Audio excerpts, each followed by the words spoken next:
আমার বন্ধু নিরঞ্জন ছোটবেলা থেকেই বিশ্বহিতৈষী, ইংরেজিতে যাকে বলে ফিলান্থ্রপিস্ট। একসঙ্গে স্কুলে পড়তে ওর ফিলান্থ্রপিজমের অনেক ধাক্কা আমাদের সইতে হয়েছে। নানা সুযোগে ও দুর্যোগে ও আমাদের হিত করবেই, একেবারে বদ্ধপরিকর। আমরাও কিছুতেই দেব না ওকে হিত করতে। অবশেষে অনেক ধস্তাধস্তি করে অনেক কষ্টে ওর হিতৈষিতার হাত থেকে আত্মরক্ষা করতে পেরেছি। হয়তো ফুটবল ম্যাচ জিতেছি, সামনে এক ঝুড়ি লেমনেড, দারুণ তেষ্টাও এদিকে। ও কিন্তু কিছুতেই দেবে না জল খেতে, বলেছে এত পরিশ্রমের পর জল খেলে হার্ট ফেল করবে। আমরা বলেছি পরে করুক, তাতে তোমার কি? আহা, মারা যাবে যে, জল না খেলেও যে মারা যাব, দেখছো না? সে গম্ভীর মুখে উত্তর দিয়েছে, সেও ভালো। তখন ইচ্ছে হয়েছিল আরেকবার ম্যাচ খেলা শুরু করি, নিরঞ্জনকে ফুটবল বানিয়ে, কিংবা ওকে ক্রিকেটের বল ভেবে নিয়ে লেমনেডের বোতলগুলোকে ব্যাটের মতো ব্যবহার করা যাক। পরের উপকার করবার বাতিকে নিজের উপকার করবার সময় পেত না ও, নিজের উপকারের দিকটা দেখতেই পেত না বুঝি। এক দারুণ গ্রীষ্মের শনিবারে হাফ স্কুলের পর মাঠের ধার দিয়ে বাড়ি ফিরছি। নিরঞ্জন বলে উঠল, দেখছো হিরণাক্ষ, দেখতে পাচ্ছ? কি আবার দেখব, সামনে ধুধু করছে মাঠ, একটা রাখাল গরু চড়াচ্ছে, দুই একটা কাকচিল হয়তো এদিক ওদিক উঠছে, এছাড়া আর কোনো দ্রষ্টব্য পৃথিবীতে দেখতে পেলাম না। ভালো করে আকাশটা লক্ষ্য করে নিয়ে বললাম, হ্যাঁ দেখেছি, এক ফোঁটাও মেঘ নেই কোথাও। শিগগির যে বৃষ্টি নামবে সে ভরসাও করি না। ধুত্তর মেঘ, আমি কি মেঘ দেখতে বলেছি তোমায়? ওই যে রাখালটা গরু চড়াচ্ছে, দেখছো না? অনেকক্ষণ থেকেই দেখছি, কি হয়েছে তাতে? গরুদের কোনো অপকার করছে নাকি? নিশ্চয়ই, এই দুপুর রোদে ঘুরলে বেচারাদের মাথা ধরবে না। বাড়ি নিয়ে যাক, বলে আসি রাখালটাকে। সকাল বিকেল একটু হাওয়া খাওয়ালে কি হয় না?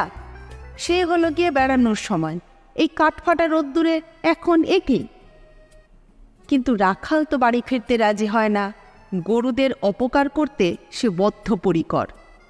নিরঞ্জন হতাশ হয়ে ফিরে হা হুতাশ করে, দেখছো হিরণাক্ষ, বেটা নিজেও হয়তো মারা যাবে এ গরমে, কিন্তু দুনিয়ার লোকগুলোই এইরকম, পরের অপকারের সুযোগ পেলে আর কিচ্ছু চায় না, পরের অপকারের জন্য নিজের প্রাণ দিতেও প্রস্তুত। যখন শুনলাম সেই নিরঞ্জন বড়লোকের মেয়ে বিয়ে করে শ্বশুরের টাকায় ব্যারিস্টারি পড়তে বিলেত যাচ্ছে, তখন আমি রীতিমতো অবাক হয়ে গেলাম। যা, এতদিনে তাহলে ও নিজেকে পর বিবেচনা করতে পেরেছে, তা না হলে নিজেকে ব্যারিস্টারি পড়তে বিলেত পাঠাচ্ছে কি করে? নিজেকে পর না ভাবতে পারলে নিজের প্রতি এতখানি পরোপকার করা কি নিরঞ্জনের পক্ষে সম্ভব? অকস্মাৎ একদিন নিরঞ্জন আমার বাড়ি এসে হাজির। বোধহয় বিলেত যাওয়ার আগে বন্ধুদের কাছে বিদায় নিতেই বেরিয়েছিল। অভিমান ভরে বললাম, চুপি চুপি বিয়েটা সারলে হে, একবার খবরও দিলে না বন্ধুদের। জানি আমাদের ভালোর জন্যই খবর দাওনি, অনেক কিছু ভালো মন্দ খেয়ে পাছে কলেরা ধরে, সেই কারণেই কাউকে জানাওনি। কিন্তু না হয় নাই খেতাম, আমরা কেবল বিয়েটাই দেখতাম। বউ দেখলে কানা হয়ে যেতাম না তো? কি যে বলো তুমি, বিয়েই হলো না তো বিয়ের নেমন্তন্ন? নিজের উপকার করব তুমি তাই ভেবেছ আমাকে? পাগল! ভাবছি তোতলাদের জন্য একটা স্কুল খুলব। মুখ বধিরদের বিদ্যালয় আছে, কিন্তু তোতলাদের নেই, অথচ কি পসিবিলিটিই না আছে তোতলাদের। কীরকম? আমি অবাক হওয়ার চেষ্টা করি। জানো, প্রসিদ্ধ বাগ্মী ডেমোস্থেনিস আসলে কি ছিলেন? একজন তোতলা মাত্র। মুখে মার্বেলের গুলি রাখার প্র্যাকটিস করে করে তোতলামি সারিয়ে ফেললেন। অবশেষে এত বড় বক্তা হলেন যে অমন বক্তা পৃথিবীতে আর কখনো হয়নি। সেটা মার্বেলের গুলির কল্যাণে কিংবা তোতলা ছিলেন বলেই হলো তা অবশ্য বলতে পারি না। বোধহয় ওই দুটোর জন্যেই আমি যোগ দিলাম। নিরঞ্জন খুব উৎসাহিত হয়ে উঠল। আমারও তাই মনে হয়। আমিও স্থির করেছি বাংলাদেশের তোতলাদের সব ডেমোস্থিনিস তৈরি করব। তোতলা তো তারা আছেই, এখন দরকার শুধু মার্বেলের গুলির। তাহলেই ডেমোস্থিনিস হওয়ার আর কি বাকি রইল। আমি সভায় বললাম, কিন্তু ডেমোস্থিনিসের কি খুব প্রয়োজন আছে এদেশে? সে যেন জ্বলে উঠল। নেই আবার, বক্তার অভাবেই দেশের এত দুর্গতি।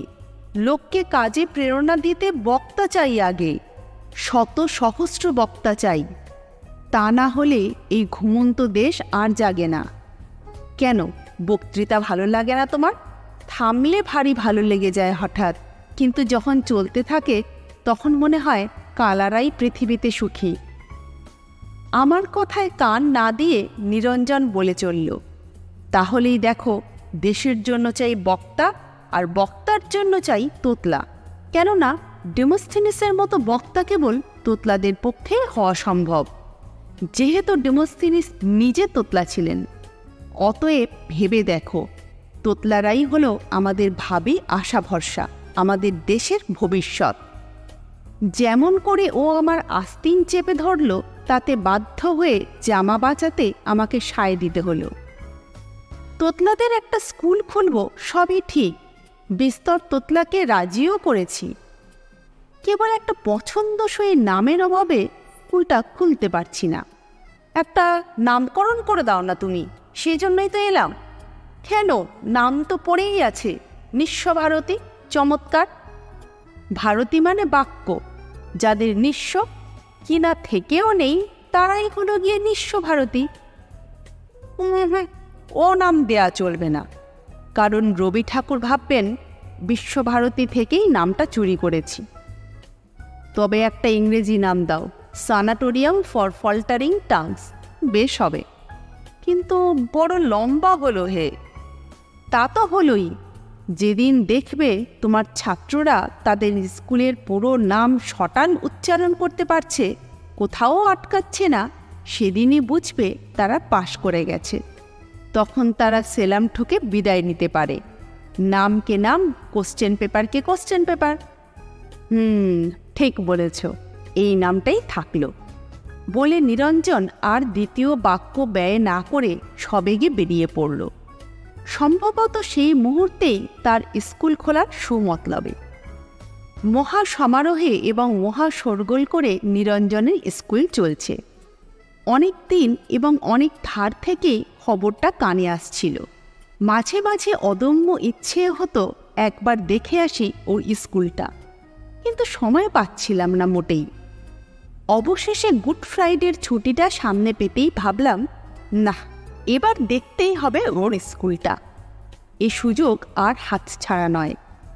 নিরঞ্জন ওদিকে দেশের এবং দশের উপকার করে মরছে, আর আমি ওর কাছে গিয়ে ওকে একটু উৎসাহ দেব, এটুকুও সময় হবে না আমার। দেখ আমাকে। মার্বেলের গুলির কল্যাণে নিশ্চয়ই অনেকের তোতলামি সেরেছে এতদিনে। তাছাড়া আনুষঙ্গিকভাবে আরও অনেক উপকার, যেমন দাঁত শক্ত, মুখের হাঁ বড়, ক্ষুধা বৃদ্ধি, এসবও হয়েছে। এবং ডেমোস্থিনিস হওয়ার পথেও অনেকটা এগিয়েছে ছাত্ররা, অন্তত ডিম পর্যন্ত তো এগিয়েছেই। এবং যেরকম কোষে তা দিচ্ছে নিরঞ্জন, তাতে স্থিনিসেরও বেশি দেরি নেই, হয়ে এলো বলে। ঠিকানার কাছাকাছি পৌঁছতেই বিপর্যয় রকমের কলরব কানে এসে আঘাত করল। সেই কোলাহল অনুসরণ করে সানাটোরিয়াম ফর ফল্টারিং টাংস খুঁজে বের করা কঠিন হল না। বিচিত্র স্বরসাধনার দ্বারা স্কুলটা প্রতি মুহূর্তেই যেন প্রমাণ করতে উদ্যত যে ওটা মুখ বধিরদের বিদ্যালয় নয়। কিন্তু আমার মনে হলো তাই হলেই ভালো ছিল, বরং ওদের কষ্ট লাঘব এবং আমাদের কানের আত্মরক্ষার পক্ষে। আমাকে দেখেই কয়েকটি ছেলে ছুটে এলো। কাকে চান? দ্বিতীয়টি তাকে বাধা দিয়ে বলতে গেল, মাম মাম মাম, কিন্তু মা মার বেশি আর কিছুই তার মুখ দিয়ে বেরোলো না। তখন প্রথম ছাত্রটি দ্বিতীয় বাক্যকে সম্পূর্ণ করল, মাস্টার বাবা। আমি বললাম, কাকাকে, মামাকে কি বাবাকে কাউকে আমি চাই না। নিরঞ্জন আছে? ছেলেরা পরস্পরের মুখ চাওয়াচাই করতে লাগলো। সে কি, নিরঞ্জনকে এরা চেনে না? এদের প্রতিষ্ঠাতা নিরঞ্জন, তাকেই চেনে না? কিংবা যার নাম উচ্চারণ সীমার বাইরে, তাকে না চেনাই এরা নিরাপদ মনে করেছে। একজন আধা বয়সী ভদ্রলোক যাচ্ছিলেন ওইখান দিয়ে, মনে হলো এই স্কুলের ক্লার্ক। তাকে ডেকে নিরঞ্জনের খবর জিজ্ঞাসা করতে তিনি বললেন, ও মাস্টারবাবু। এই পর্যন্ত তিনি বললেন, বাকিটা হাতের ইশারা দিয়ে জানালেন যে তিনি উপরে আছেন। এই ভদ্রলোকও তোতলা নাকি? আমাকে দেখেই নিরঞ্জন চেয়ার থেকে লাফিয়ে উঠল। এই যে অনেকদিন পরে, খবর ভালো? হ্যাঁ। নিরঞ্জনও তোতলা হয়ে গেল নাকি? নাকি ঠাট্টা করছি আমার সঙ্গে? বললাম, তা মন্দ কি, কিন্তু তোমার খবর তো ভালো মনে হচ্ছে না। তোতলামি প্র্যাকটিস করছো কবে থেকে?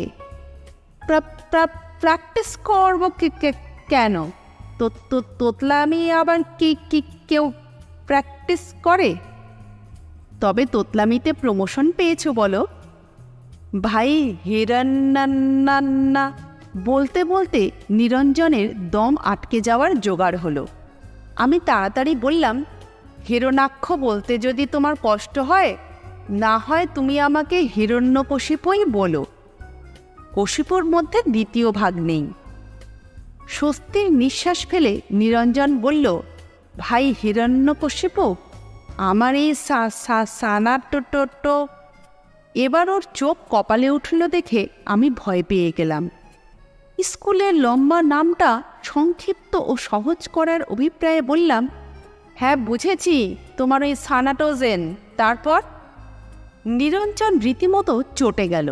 সানাটোজেন? আমার স্কুল হলো গিয়ে সানাটোজেন? সানাটোজেন তো একটা ওষুধ।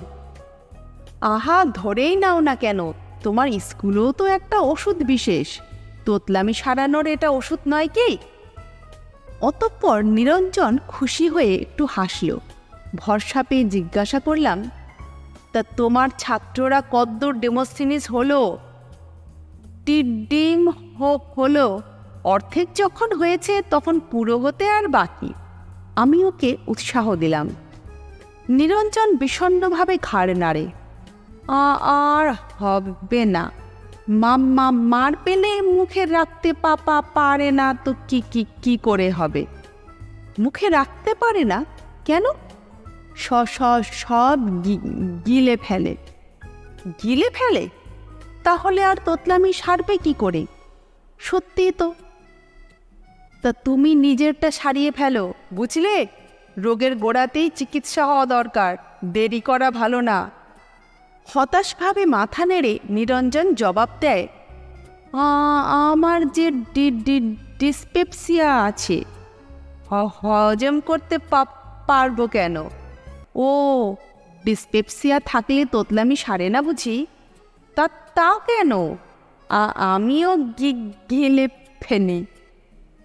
আমি স্তম্ভিত হয়ে গেলাম। নিরঞ্জন বলল, আমার কি আর পাথর হজম করার বয়স আছে? তাই তো, ভারী মুশকিল। তোমার চলছে কি করে? ছেলেরা বেতন দেয় নিয়ম মতো? সব ফ্রিজে অনেক সাধাসাধি করে আনতে হয়েছে। তবে তোমার চলছে কি করে? কেন? মার্বেল বেচে একটা 10টা 12টা করে খায় রোজ। ওগুলো মুখে রাখা ভারী শক্ত। বটে। বিস্ময়ে অনেকক্ষণ আমি হতবাক হয়ে রইলাম। তারপরে আমার মুখ দিয়ে কেবল বেরোলো, বলো কি? যেমনি না নিজের কণ্ঠস্বর কানে যাওয়া, অমনি আবার আত্মাপুরুষ চমকে উঠল। আমিও ততলা হয়ে গেলাম নাকি? না, আর এক মুহূর্ত এই মারাত্মক জায়গায় নয়। 3 লাফে সিঁড়ি টপকে ঊর্ধ্বশ্বাসে বেরিয়ে পড়লাম সদর রাস্তায়। লেসন চ্যানেলে আজকে শুনলেন শিবরাম চক্রবর্তীর লেখা পরোপকারের বিপদ।